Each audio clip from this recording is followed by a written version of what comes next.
Hello everyone. Today we will move on to a new chapter, that is S block elements. You know, you have studied periodic table and you have come across with the S block elements, that is group 1 and group 2, isn't it? Group 1 and group 2. If you say group 1, you know lithium, sodium, potassium, rubidium, cesium and francium. When you come across with the group 2 elements, that is beryllium, magnesium, if you write beryllium, magnesium, calcium, strontium, okay, barium and radium. So this is the group 2 element. So these two comes under the S block element. We have studied a little bit of this S block elements or alkali and alkali metals in the periodic table, isn't it? So why you call this as S block element? You call these elements are S block elements because in these all these elements the last electrons will go into the S orbital, isn't it? So in all this the last electron will go into the S orbital, and that is why you call it as S block element.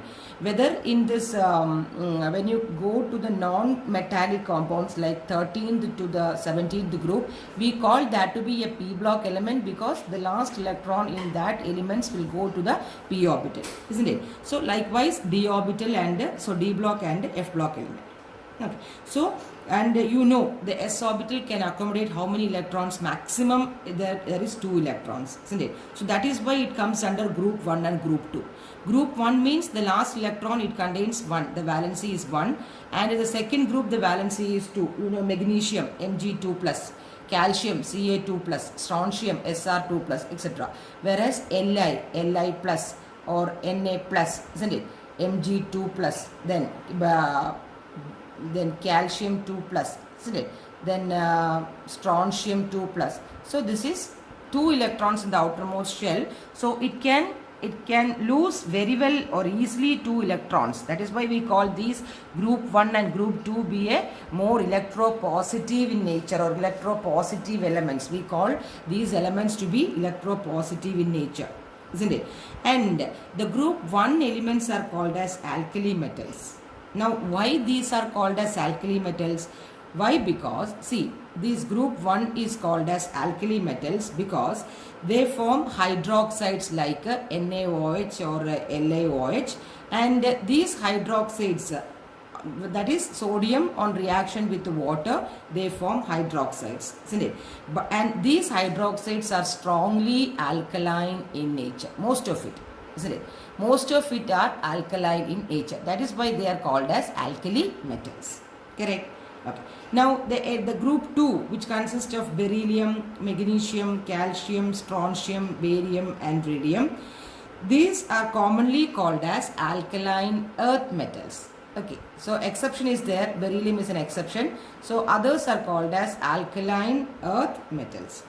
Now why these are called as alkaline earth metals? Because there are these beryllium oxides, or we can simply say that the oxides and hydroxides, okay, these oxides and hydroxides are alkaline in nature, okay, alkaline in nature, and most of these metal oxides are found in the earth crust. So this is somewhat about the introduction of the S block elements, as you all know. Because S block elements is consist of group 1 and group 2 elements. Group 1 is called as alkaline elements, and the second is called as the alkaline earth metals. Okay. Now, and if you come across to the physical properties, you know the general configuration of the S block element is, what is it? It is NS1, alkaline metal. Correct. Now we will deal with the alkaline metal, and alkaline earth metal or the group 2, it is NS2. Correct. Now you have studied, that is there is lithium and beryllium are the first element in the group 1 and group 2 respectively, and you know that this the first element in each group differ from the rest of the element, isn't it? In so many properties we have come across with that. Okay, so this lithium and beryllium will have different properties, or this differ from rest of this alkali and alkaline metals.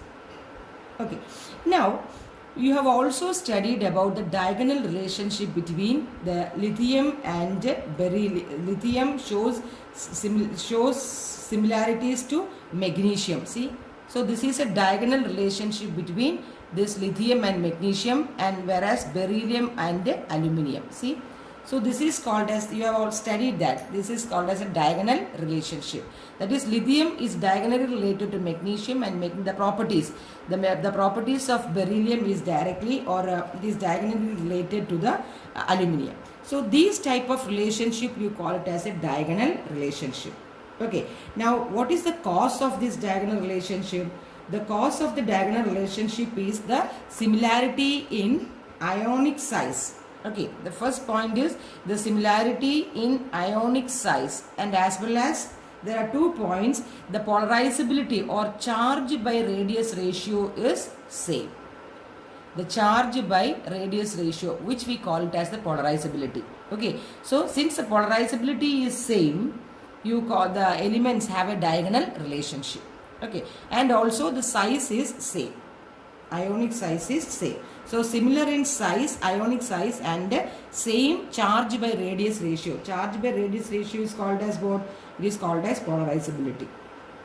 Okay, so then if you talk about potassium or sodium or magnesium or calcium, all these elements are found in biological fluids, and also these play an important role in biological functions such as the ion balance or the nerve impulsion, etc. That is the biological advantage of these elements in the first group element. So if the sodium, potassium or calcium and magnesium are very biologically, they are very important, okay, in our body. Correct. Now we will move on to one by one, that is the group 1 element. Okay, now we will concentrate more on group first element. Okay, you know it is having a general configuration of NS1. Now electronic configuration, the alkali metals have only one valence electrons. If you say from lithium to cesium, you can have lithium, it is 2s1. Then sodium, it is 3s1, potassium, it is 4s1, rubidium, it is 5s1, cesium, it is 6s1, and so on. Francium, it is 7s1. So all these has got one electron in the outermost shell. Okay. So these, and you know, as you go from top to bottom in the periodic table, the atomic size increases, isn't it? The size increases. Thereby, what? Thereby, these valence electrons are loosely held, isn't it, in the outer orbital, and it can be easily knocked off. So these loosely held s electrons in this outermost shell makes these elements more electropositive, or we will say these are electropositive metal. And the electropositivity is mainly due to what? Mainly due to the knocking out of this valence s shell, s electron, because as you know, from lithium to francium, the size increases as the shell number increases. Thereby, the outer electron is away from the nucleus, isn't it? So thereby, the effective nuclear charge will be decreasing, and thereby the valence electrons can be easily thrown off, and that is called as the electropositivity. The easy removal of electron is called as the electropositivity. So readily all these elements can have, or this will form M plus ion. That means they can easily readily lose the electron to give a monovalent ion, or M plus. For example, Li plus, then Na plus, then K plus, etc. Okay, so that is a positive ion, unipositive ion. That is the reason why they are never found free in nature, because they are very, very reactive. Okay. Now coming to the second. So general configuration is over. Next coming to the atomic or the ionic radii. The atomic or the ionic radii. Now if you see the whole periodic table in one way, These alkali metals, that is the lithium, then sodium, potassium, rubidium, cesium and francium, they have the largest sizes in a particular period. So if you know, if you have a comparison of this periodic table, in each period the beginning element is the alkali metal, isn't it? So when you compare with a period, that this alkali element will have the largest atomic size, because it is starting, and you know from left to right in a periodic table the atomic size decreases due to the effective charge increases. All these things you have studied, that's why I am just going through it. Okay, so we can say for each period the alkali metals will have the largest size. Now you have a table in your textbook. I think it is in table 10.1, the first table. That is the physical properties of alkali metals. Just go through it. You can have all the properties. Mostly the properties they are given for all these elements from lithium to francium, like atomic number, atomic mass, its electronic configuration, its ionization enthalpy, etc., etc. So you just go through that table. Okay, one by one. So when you compare the atomic and electronic radii, you know that the alkali metals have the largest size in a particular period. Correct? Now this monovalent M plus ions are smaller than the parent atom. You know, if you say Na and Na plus, if you compare this Na and Na plus, we know that Na plus or the cation is having a smaller size than the parent atom. Normally it is like that, and anions are larger than the parent atom, whereas cations are smaller than the parent atom. And the reason is what in sodium, if it is Na plus, it loses one shell. Okay, because it is 281 and this is 28. Okay, so that is the reason, that is the cation or Na plus is having a higher size than sodium. Clear? Okay. Now, as you know, we move from top to bottom in a periodic table. The size increases, isn't it? So we can say the size increases from lithium to cesium. Correct? The size increases from lithium to cesium. So that is about the atomic or the ionic radii. Now what about next is about the ionization enthalpy. You know what is ionization enthalpy? Ionization enthalpy is nothing but the energy required to remove a most loosely bounded electron from an isolated gaseous neutral atom, isn't it? Now what about the ionization enthalpy? The ionization enthalpy, or you call it as ionization potential. Ionization potential of alkali metal is very, very low, and it decreases from lithium to cesium. Now you know, when we studied about ionization enthalpy, we come across with the 2 points to be noted while dealing with ionization enthalpy. One is the nuclear charge and other is the size. So you have to see both the cases, the size as well as the nuclear charge. And we also studied that as you go from top to bottom in a periodic table, the IP decreases, isn't it? The IP decreases, that means it is very easy for the lower element to release or to remove a loosely bounded electron because the size increases, whereas the nuclear charge decreases. Correct? So here, when you compare with the size and nuclear charge, the increase in the size will outweigh the increase in the nuclear charge. Actually, when you go from top to bottom, the nuclear charge also increases because the atomic number increases. Correct? So the nuclear charge also increases, but the attraction will be decreases, isn't it? The attraction between the nucleus and the valence electrons of the cesium will decreases because the distance increases. That is the main thing. So from in a group, you can say in a group, if you consider the ionization enthalpy, in a group, if you consider the ionization enthalpy, you can say the size, the atomic size outweighs, or it has got a more thing to do than the increase in the nuclear charge. So the atomic size outweighs the nuclear charge, thereby the IP decreases. Is it clear? Okay. That means the outer electrons are very well screened by from the nuclear charge. Correct. Okay. Now the very important, one of the very important fourth property is hydration enthalpy.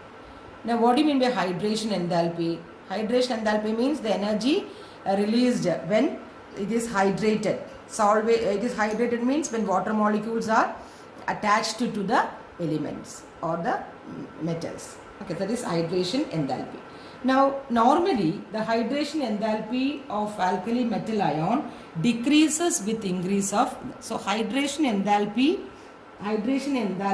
will decrease with the increase of ionic size.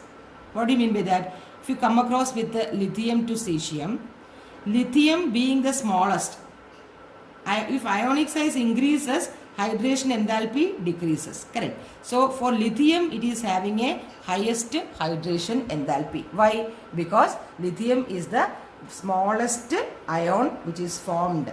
Correct. The smallest ion. So the ionic size of lithium is very, very small. So the hydration enthalpy is very, very large. That means water molecules, more water molecules can be accommodated surrounds the lithium ion. So if you compare, you can have lithium plus will more than Na plus, which is more than potassium plus, which is more than rubidium plus, which is more than cesium plus. Correct. So lithium will have the maximum degree of hydration, and for this reason these lithium salts are mostly hydrated. For example, lithium chloride is LiCl2H2O, not Cl2, 2H, LiCl1, valence is 1, no? So LiCl2H2O. So that is the reason why the lithium salts are more easily hydrated, because when it is hydrated, Li plus will be formed, isn't it? Li plus will be formed, and the Li plus is having a greater hydration energy because of the smaller size. Okay, so this is about the main thing which you come across with the alkali metals. Okay. Now, if you go to the physical properties of the alkali metals, you know the physical property. If you come across with the physical property, you know that the alkali metals are normally silvery white in color. Okay, silvery white in color, and they are very soft and light metals. And they are having, when you go from top to bottom, they are having larger sizes, so they are having a low density, because density is mass by volume. If the volume is high, then the density will be low. Okay. Then one important or interesting thing is noted is that alkali metals normally forms ionic compounds, right? Because they are in ions. So in that reason, you can say it is having a high melting and a boiling point. Correct. They are having a high MP and a BP. Moreover, an interesting factor is these alkali metals and their salts. If you are doing next year, you will be doing the lab, so you can come across with that. These alkali metals and their salt will impart a color to the flame, or some color. Even when these alkali metals or their salts are shown to a flame in a Bunsen burner, almost all the alkali metals will impart some color to that flame. Actually, that is oxidizing flame. There are two types of flame, like oxidizing flame and reducing flame. You will study when you come in the lab. So in this, these alkali metals will impart some color to that flame. Okay. For example, if you say lithium, you can have a crimson color. Then sodium, it is having an yellow color. Then potassium, you will have a lilac color, or somewhat violet. Normally we say lilac color. Then rubidium, we say it is a reddish color, or it is red violet color. And cesium, you can say it is blue color. See, almost everything, every alkali metal will impart the color to it. Okay. Now how this, you can test this color in flame test. You will have it next year in lab test.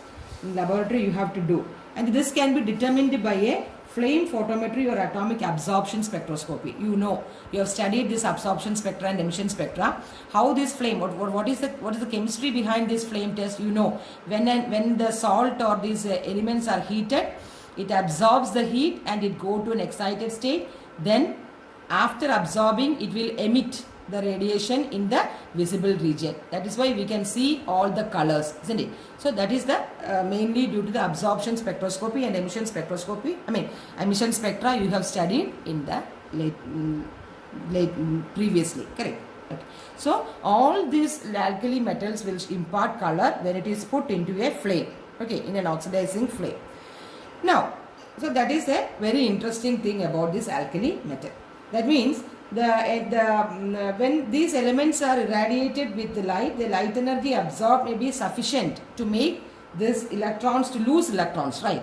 So what happens when you give this energy h nu? What happens? The electrons are excited and then it will lose electrons and then it will re-emitted. Then it will be in the visible region. Therefore, you can see all these crimson, yellow, lilac, red, blue color, etc. Okay. Now, when it absorbs this energy and it loses electron, this property is used in cesium and potassium. Cesium and potassium are used as electrodes in photoelectric cell. Photoelectric cell. And you know photoelectric effect, what is photoelectric effect and all that you have studied, isn't it? So that is when light is hit on a metallic surface, it will eject the electron, correct? So that is the reason why when light is radiated on this metal, these have a capability for ejection the electron. That is why this mainly potassium and cesium is used in the photoelectric cell, correct? Okay. So this is about the physical property. Now we will move on to the chemical property. Correct. Chemical property, we will first see some of the reactions which are given by this alkali metals. Now first is we will see the reaction towards air. You know that these alkali metals are having very highly reactive elements are alkali metals, isn't it? Because they are highly electropositive. So these react with air and form oxides. Correct. Air and it forms the respective oxides, and which on treatment with moisture it forms the respective hydroxides. Correct. Okay. Now there is a vigorous reaction takes place when it reacts with the oxygen, and normally lithium will form monoxide, the simple oxide monoxide, whereas sodium will form peroxide. See, different characteristics, and the rest of the oxides like potassium, rubidium and all form superoxide. So monoxide, peroxide and superoxide. You have seen the oxidation number of this monoxide, peroxide and superoxide in the redox reaction, the previous chapter, isn't it? That is, oxides is having the normal, it is -1. That is oxygen it is having the -2 states, right? Okay. So if you write the chemical reactions for that, you can have, see, lithium plus oxygen will give you Li2O, because this is -2 and this is +1. See, correct? This is -2 and this is +1. So oxidation number of this monoxide is -2. That is the normal oxidation state.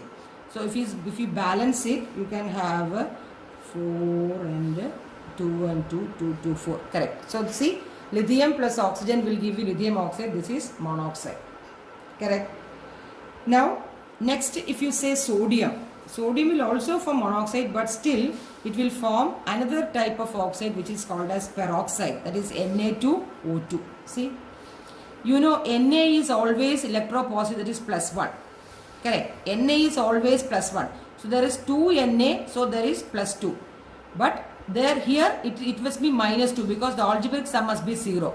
So what will be here? This is 2 into -1 is -2. Correct. So the oxidation number of peroxide is -1.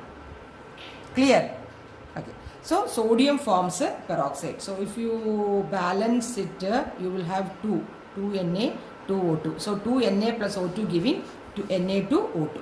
So this is peroxide. Now if you say potassium or rubidium, it forms superoxides like potassium plus O2 giving KO2. KO2. See, in the case of KO2, how will you say the oxidation number? oxidation number KO2 is, K is always +1. We cannot change that. So if you want +1, if it is +1, O must be -1. That means it is 0. But it is 2 here. So what will be it? It will be 2 into 1 by 2, isn't it? So it will be -half. The oxidation number will be -half. Correct. So this is an exceptional case, that is oxidation number is -1.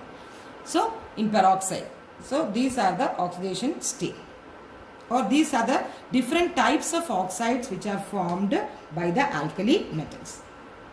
So in this you have come across with one thing is that in all these oxides, the oxidation state of this alkali metal is +1. There is no doubt about it, right? All these case, the oxidation state of the alkali metal is +1. Okay. Now then lithium, lithium has got an exceptional property that it can directly combine with this nitrogen. See, it can directly combine with nitrogen to form the corresponding nitride, Li3N. So 3Li plus N2, not N, N2 will give you Li3N. So it will be 2N2, so it will be 6. Okay. So it directly combines with nitrogen to form this nitride, lithium nitride. See, lithium nitride. Okay. Now you have also studied that because of the high reactivity towards this air and water, and all these oxides react with moisture to form the corresponding hydroxides, correct? Plus water will give you the corresponding hydroxide. So all this shows that it is highly reactive in nature. The alkali metals are highly reactive in nature. So due to this high reactivity towards air and water, normally these alkali metals are kept in kerosene oil. You have studied. Otherwise the reaction will be very, very vigorous, isn't it? The reaction will be very, very vigorous. So is it clear? The reaction with the air? Correct. Now we will see the second reaction. The second reaction is the reaction with the water. Reaction with the water. And we have seen, or we discussed that the alkali metals will react with the water to form the respective hydroxide. For example, if I generally say M can be any alkali metal plus water will give you MOH, correct? MOH plus hydrogen, that is H2. Hydrogen gas is liberated, correct? So MOH, if 2 is there, but here it is there. So if you will balance, if it is 2M and 2H2, you will have 2MOH plus H2, correct? So this is the reaction with the water. And we know that lithium is the most hydrated thing, correct? So lithium has got the most negative E0 value. What is E0 value? If you look into the table of 10.1, you can see the E0 value as the standard electrode potential. Table 1, if you see the electrode, standard electrode potential for that you will study in the next year, +2, you will study the standard electrode potential, or you call it as a standard reduction potential. So what is the importance? If I say the importance of the standard electrode potential means, if an element will have a negative electrode potential, which means it is a reducing agent. It is a highly reducing agent. It is a highly reducing agent. Correct. Or if it is having a positive, you can say it is a oxidizing agent. Correct. You got that idea of what is electrode potential compared to the value of standard electrode potential.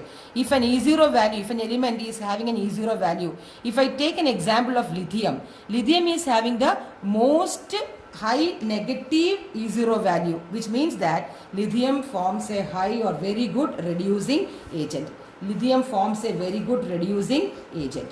And sodium, when you take sodium, which has got the least negative E0 value among the alkali metals. Now if you compare the E0 value of alkali metals, lithium will have the most negative, because it is a negative value. Positive value means oxidizing. So negative value means reducing. So if you compare the negative value, lithium will have the most negative value of E0 and sodium will have the least negative value of E0. And why this lithium is having the most negative value of E0 means due to the two reasons. One is the small size of lithium. We know small size is high hydration enthalpy. So small size and high hydration energy. These two reasons will make the value of E0 negative more for lithium. Very important. Okay, so these are the main points on the reaction with water, and the other metals of these group 1 elements are also very reactive with water, are explosive with water. That is why sodium on reaction with water, it will explode it, correct? So that is why the main reason why they are stored under kerosene oil, correct? So this is a reaction with water. So in this reaction with water, the main point to be noted is the having the value, the negative value of the standard electrode potential. As I told you, a negative value will represent the reducing character of that, and the positive value will represent the oxidizing character of that. And we say that the lithium has got the most negative value and sodium is having the least negative value, which means that lithium will act as a more reducing agent than sodium. Clear? Okay. Now the third reaction is with hydrogen. We have studied in the last chapter of hydrogen that hydrogen react almost all with all elements, right? Okay. So here also the alkali metals, the metals react with the hydrogen to form the metallic hydrides, and we have very well discussed these hydrides, correct? The hydrides is having -1 oxidation state.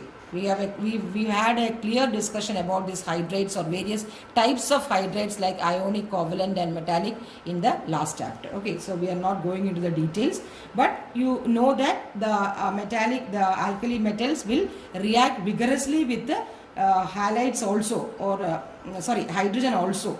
Okay, metals react with hydrogen also to form the respective hydrides, correct? And all these alkali metal hydrides are ionic in nature, as well as they are having the high melting point. If ionic is there, it is having a high MP and BP. Okay, so that is the reason why. Correct? Okay, now we will move on to one more reaction, that is the fourth reaction, that is the reaction with the halogen. Reaction with the halogen. What is the reaction with the halogen? See, as you know, alkali metals always react with the halogen to form the halides, no doubt about it, correct? And mostly they form ionic halides because they are ionic in nature. So like ionic hydrogen, hydrides are ionic, the halides are also ionic in nature.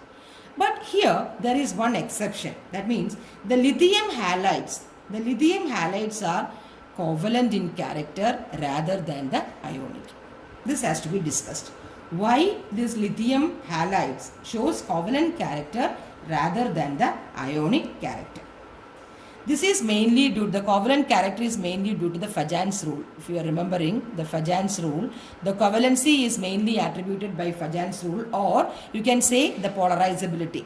In one word, you can say the polarizability is the issue, or it is the reason by which a compound is covalent or ionic. We know if you say that you cannot say a compound is 100% ionic or 100% covalent. Even though if you say ionic compounds, they are only 99% ionic and there must be 1% covalent character in that, right? So due to the polarizability reason, these lithium halides are covalent in nature. That means lithium halides will have high polarizability or polarizing capability. As we know, lithium ion is very small, and these small cations can be very well polarized to the anions, correct? The small ions can distort these anions. So the lithium plus ions is very small, and this lithium plus ion have a high tendency to distort the electron cloud of the negative halide ion, correct? That is a funda. And as the size of the halogen atom increases, the polarizability also increases. So if you say halogen, fluorine, chlorine, bromine and iodine, and taking with lithium, we can say among these halides, that is lithium chloride, lithium fluoride, lithium bromide and lithium iodide, this lithium iodide is most covalent in nature. Very, very important. Most covalent in nature. Why? Why? Because you know lithium is same for all the halides, lithium fluoride, lithium chloride, lithium bromide and lithium iodide. But when you take halogens, the size increases from fluorine to iodine. So these very small lithium positive ions can distort the anion having a greater size. Correct. The polarizability increases as the size of the anion increases. So lithium iodide is the having more size, then that is why it is having more covalent character. So that is very important. So among the lithium halides, lithium iodide is more covalent in character. So we have studied the chemical properties, 4 chemical properties today, that is with air, then it forms the oxides, and oxides also there are 3 types of oxides you studied, that is the normal oxide, that is monoxide, then the peroxide and the superoxide.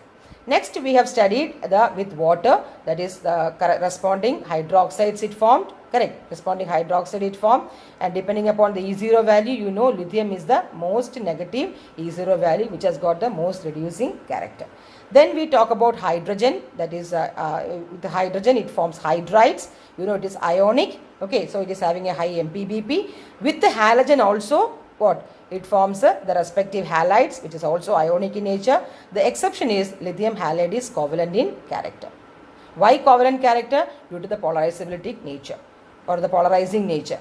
And you know lithium is very, very small and it can distort the electron cloud of the halide ion. And as the size of the halide ion increases, the polarizability also increases. So if you take the halides of lithium as fluoride, chloride, bromide or iodide, the lithium iodide will be most covalent in nature. So is it clear? Okay. So today we will be stopping with this, and next session we will be having again the chemical properties of that is reducing nature, and as well as the reaction with liquid ammonia. So till then, thank you.